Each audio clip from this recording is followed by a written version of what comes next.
দেখি শেষবারের মতো প্রেমিকের আওয়াজে সবাই একই আওয়াজে আল্লাহু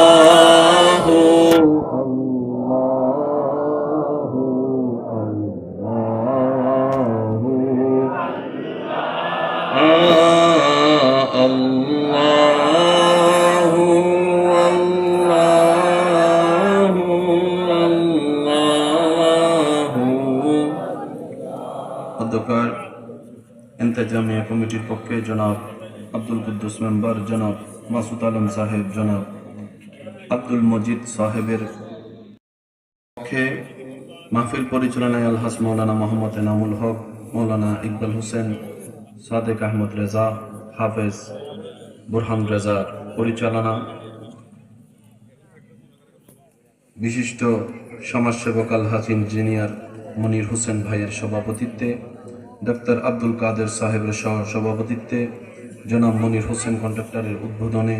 আজকের এই সজ্জিত আজিমুসান নুরানি ইমানি মাহফিলের মান্যবর প্রধান অতিথি শাহপুর দরবার শরীফের মান্যবর পীর সাহেব হজরতুল আলহাজ আল্লামা শাহজাদা গোলাম মোহাম্মদ আব্দুল কাদের কাউকাপাল কাদেরী মাদ্দাজিল্লুল আলী সাহেব, আজকের মাহফিলের সম্মানিত প্রধান মেহমান লতিফিয়া দরবার শরীফের মান্যবর পীর সাহেব মুজাহিদ মিল্লাত পীর তরিকত হযরতুল আলহাজ আল্লামা মৌলানা মেজবাহুল ইসলাম লতিফি সাহেব মাদ্দাজিল্লুল আলী সহ আমন্ত্রিত অধিকার উলামায়ে কেরাম, বিশেষ করে স্কুল কলেজ ভার্সিটি মাদ্রাসার প্রান্তীয় ছাত্র ভাইয়েরা,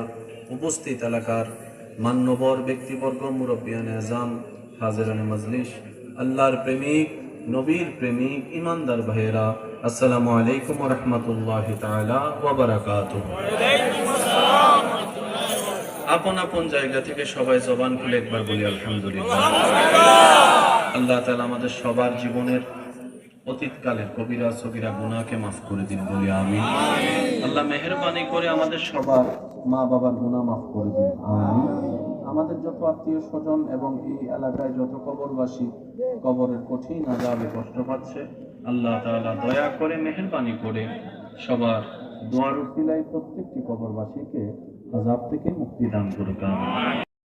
ভালোবাসার সাথে, শ্রদ্ধার সাথে, বিনয়ের সাথে সবার কাছে নিবেদন করছি, যতক্ষণ আল্লাহ তাআলা আমি অধমকে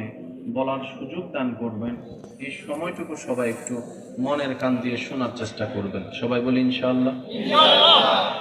আমাকে একটু আওয়াজ দিয়ে সহযোগিতা